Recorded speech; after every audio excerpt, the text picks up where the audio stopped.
Hi പ്രിയമുള്ള സുഹൃത്തുക്കളെ, വഖഫ് വീണ്ടും സാധാരണക്കാരൻ അധ്വാനിച്ചുണ്ടാക്കിയ സമ്പത്തിന്റെ കൊള്ളയടിയുമായി ഇറങ്ങിയിട്ടുണ്ട്.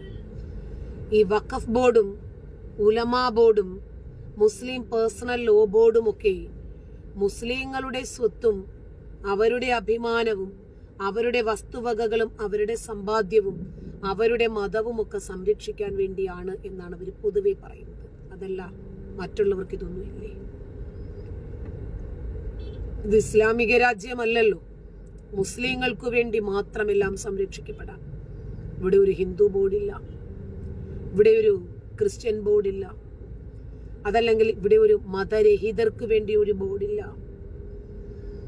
ഇസ്ലാം മതവിശ്വാസികൾക്ക് അത്രയ്ക്കും സംരക്ഷിക്കപ്പെടേണ്ടുന്ന ഒരുപാട് കാര്യങ്ങളുണ്ട് അത്രേ. അല്ല, ആരിൽ നിന്നാണ് നിങ്ങൾ ഇതൊക്കെ സംരക്ഷിക്കുന്നത്? മുസ്ലിങ്ങളുടെ സ്വത്തുവകകൾ കൊള്ളയടിക്കാൻ ഏതെങ്കിലും ഒരു ഹിന്ദു ബോർഡ് വന്നിട്ടുണ്ടോ?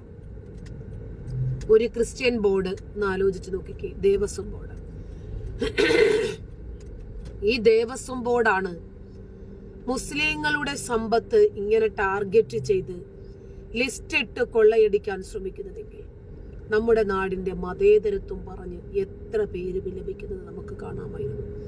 തന്നെയുമല്ല, മുസ്ലിം വേട്ട നടക്കുന്നു എന്ന് പറഞ്ഞ് മുഖ്യധാര മാധ്യമങ്ങൾ എന്തെല്ലാം ഇവിടെ കാണിച്ചു കൂട്ടുമായിരുന്നു എന്നൊരു നിമിഷം ഒന്ന് ചിന്തിച്ചു നോക്ക്. പിന്നീട് പോപ്പുലർ ഫ്രണ്ട് ഇറങ്ങും, മുസ്ലിങ്ങളുടെ മതവികാരം വ്രണപ്പെട്ടു, മുസ്ലിങ്ങളുടെ മതവിശ്വാസം സംരക്ഷിക്കാൻ, മുസ്ലിങ്ങളുടെ ദീന് സംരക്ഷിക്കാൻ ഞങ്ങൾ ബാധ്യതപ്പെട്ടവരാണ് എന്ന് പറഞ്ഞ് ഒരു കയ്യിൽ മുസ്ലിങ്ങളുടെ മൊത്ത സംരക്ഷണത്തിന്റെ കുത്തകയുമായിട്ട് അവരിറങ്ങുമായിരുന്നില്ലേ? വഖഫിന്റെ വിഷയം വന്ന സമയത്ത് ശക്തമായ രൂപത്തിൽ പ്രതികരിക്കുകയും ജനങ്ങളെ കൊള്ളയടിക്കുന്നതിനെതിരെ രംഗത്തു വരികയും ചെയ്ത ആളുകളെ പിന്നീട് അവരുടെ രാഷ്ട്രീയ താല്പര്യത്തിനു വേണ്ടി, മുതലെടുപ്പിന് വേണ്ടി നിൽക്കുന്നതാണ് എന്ന് പറഞ്ഞ് അപമാനിച്ചപ്പോൾ എന്ത് സംഭവിച്ചു? ശീതകാല സമ്മേളനത്തിൽ വഖഫ് ഭേദഗതി ബില്ല് പാസ്സായില്ല. ഇപ്പൊ മനസ്സിലായില്ലേ? ഇപ്പൊ മനസ്സിലായോ? അപ്പൊ BJP മുതലെടുപ്പ് നടക്കുന്നു, BJP മുതലെടുപ്പ് നടത്തുന്നു എന്നാണ് ഇതുവരെ പറഞ്ഞ് പ്രചരിപ്പിച്ചത്. ഇപ്പൊ ആരെ മുതലെടുത്തു? ഇപ്പൊ എന്ത് സംഭവിച്ചു? വീണ്ടും വഖഫ് ബോർഡിന്റെ വിഷയം വന്നപ്പോൾ ഇരകൾ അതേ രൂപത്തിൽ തന്നെ നിൽക്കുന്നു. അവര് തന്നെയാണ് അനുഭവിക്കേണ്ടത്. അപ്പൊ നമുക്ക് നമ്മുടെ കാര്യങ്ങൾ നേടിയെടുക്കാനാണെങ്കിൽ നമുക്ക് BJP വേണം. കാരണം വഖഫിനെതിരെ നമുക്ക് സമരം ചെയ്യണ്ടേ? അതിന് നമുക്ക് BJP വേണം. പക്ഷേ ഈ സമരപ്പന്തലിൽ ആരെങ്കിലും ഒരു ഇടതനോ വലതനോ വന്നു കഴിഞ്ഞാലോ അയ്യോ BJP മുതലെടുപ്പ് നടത്തുന്നു എന്ന് പറഞ്ഞിട്ട് പാസ്റ്റർമാര് തന്നെ നിലവിളിക്കും. ഇപ്പൊ അവരെവിടെ? ഉപതെരഞ്ഞെടുപ്പുകൾ നടന്നപ്പോ നിങ്ങൾ അവരെ അങ്ങ് ജയിപ്പിച്ച് പലസ്തീൻ ബാഗുമായിട്ട് വിട്ടപ്പോ നിങ്ങൾ എന്താ വിചാരിച്ചത്? വഖഫിനെതിരെ മനുഷ്യാവകാശത്തിനു വേണ്ടി സംസാരിക്കാൻ അവര് നിങ്ങളോടൊപ്പം ഉണ്ടാകുമെന്നോ? കിട്ടിയില്ലേ പണി? സംരക്ഷണ സമിതി നേതാക്കൾക്കെതിരെ അന്വേഷണം വേണമെന്ന് മുനമ്പം സമരസമിതി പ്രവർത്തകർ. വഖഫ് സംരക്ഷണ സമിതി നേതാക്കളായ നാസർ മനി, അബ്ദുൾ സലാം എന്നിവർക്കെതിരെയാണ് നടപടി ആവശ്യപ്പെടുന്നത്. ഇവരുടെ ക്രിമിനൽ പശ്ചാത്തലം അന്വേഷിക്കണമെന്ന് പ്രധാനപ്പെട്ട ആവശ്യം. അതേസമയം അപ്പൊ വഖഫ് ബോർഡിന്റെ നേതാക്കളായ ഇന്ന ആളുകൾക്കെതിരെ അന്വേഷണം വേണമെന്ന് ഇപ്പോൾ മുനമ്പത്തെ വഖഫ് ബോർഡിന്റെ സമരസമിതി ആവശ്യപ്പെടുന്നു. അവർക്ക് ക്രിമിനൽ പശ്ചാത്തലമുണ്ട്. അത്ര ബോർഡിലിരിക്കുന്നത് ആരാണ് എന്ന് പറയണ്ടല്ലോ.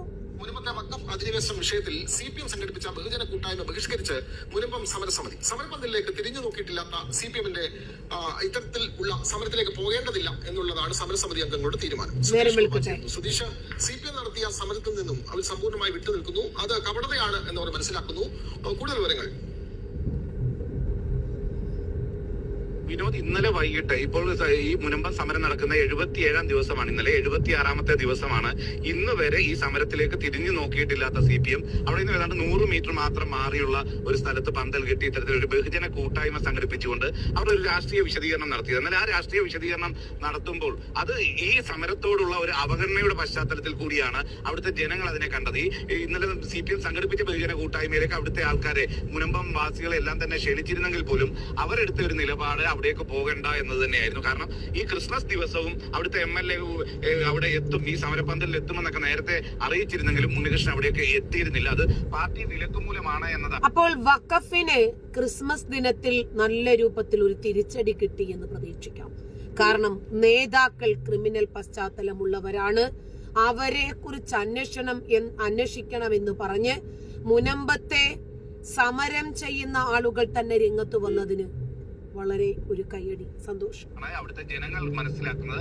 അതോടൊപ്പം തന്നെ അവിടുത്തെ വാർഡ് മെമ്പർ, തൊട്ടടുത്ത വാർഡിലടക്കം അവിടുത്തെ പഞ്ചായത്ത് ഭരിക്കുന്നത് CPM ആണ്. ഈ പഞ്ചായത്ത് പ്രസിഡന്റ് അടക്കമുള്ളവരോ CPM-ന്റെ പ്രാദേശിക നേതാക്കളോ ആരും തന്നെ അവിടേക്ക് തിരിഞ്ഞു നോക്കിയിട്ടില്ല. ഈ ഒരു പശ്ചാത്തലത്തിലാണ് അവർ നടത്തുന്ന പരിപാടിയിലേക്ക്, അവരുടെ പടിക്കിലേക്ക് പോയി അവരെ കാണേണ്ട ഒരു സാഹചര്യം മുനമ്പം ജനതയ്ക്ക് ഇല്ല എന്നൊരു നിലപാടിലേക്ക് അവരെടുത്തു. അതോടൊപ്പം തന്നെ CPM-ന്റേത് ഒരു ഇരട്ടത്താപ്പ് രാഷ്ട്രീയമാണെന്ന ഒരു വിലയിരുത്തൽ കൂടിയാണ് അവിടുത്തെ ജനതയ്ക്കുള്ളത്. ഈ ഒരു പശ്ചാത്തലത്തിലാണ് പൂർണ്ണമായും ആർക്കു വേണേ പങ്കെടുക്കാമെന്ന് മുൻപ് സമരസമിതി തീരുമാനിച്ചെങ്കിൽ പോലും ഈ 610 കുടുംബത്തിൽ ഒരാൾ പോലും ഈ CPM സംഘടിപ്പിച്ച പരിപാടിയിലേക്ക് പോകുന്നില്ല എന്ന ഒരു നിലപാടിലേക്ക് പോകുന്ന സാഹചര്യത്തിൽ തന്നെ വലിയ രീതിയിലുള്ള വിമർശനമാണ് ഈ മുനമ്പം ജനതയുടെ അവരുടെ കിടപ്പാടം സംരക്ഷിക്കുന്നതിന് വേണ്ടിയുള്ള ഈ സമരത്തിനെതിരെ CPM ഈ യോഗത്തിൽ ഉന്നയിച്ചതും. അതിൽ ഏറ്റവും പ്രധാനമായി പറയേണ്ടത്, ഒരു ദേവാലയത്തെ അവർ സമരവേദിയാക്കി മാറ്റി എന്ന തരത്തിലാണ് അവിടുത്തെ ജനങ്ങൾ മറ്റു ഓരോ സമുദായത്തിൽപ്പെട്ടവരുടെ എണ്ണം എടുത്തു പറഞ്ഞുകൊണ്ടാണ് ലോക്കൽ കമ്മിറ്റി സെക്രട്ടറി ഗിരീഷ് അത്തരത്തിൽ സംസാരിച്ചത്.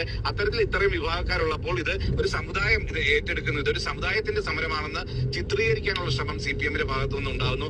അതോടൊപ്പം തന്നെ EMS സർക്കാരിനെ അട്ടിമറിക്കാൻ, അന്ന് നടന്ന ആദ്യത്തെ EMS സർക്കാരിനെ അട്ടിമറിക്കാൻ വിദേശ ശക്തികൾ അടക്കം ഇടപെട്ടിരുന്നു.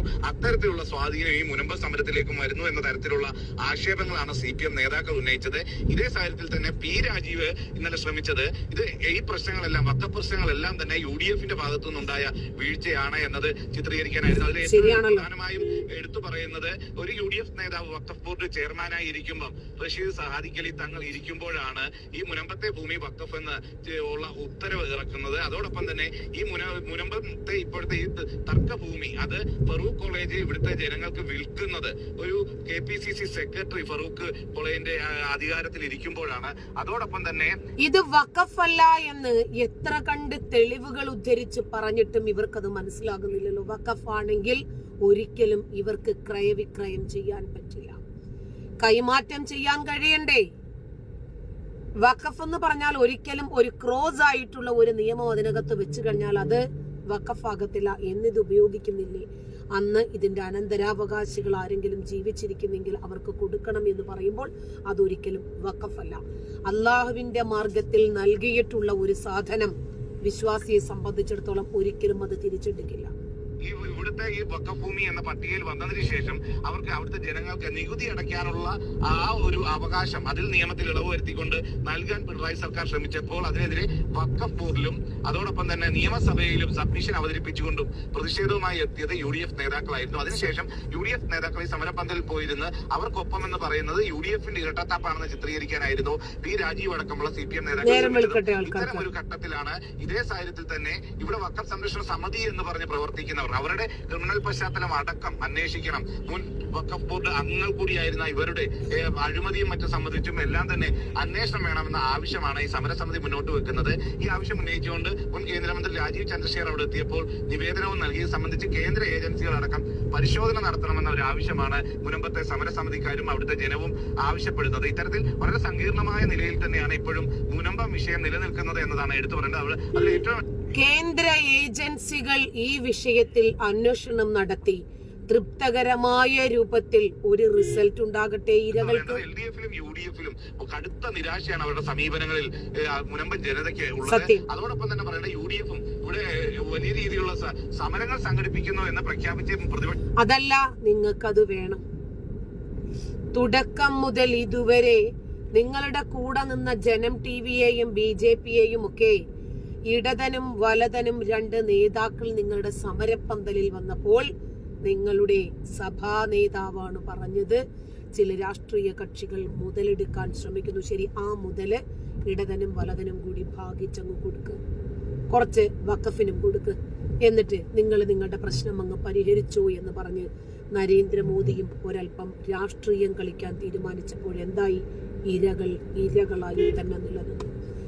വേട്ടക്കാർ കുറച്ചുകൂടി സംഘടിതരായി ശക്തരായി അനുഭവിച്ചു.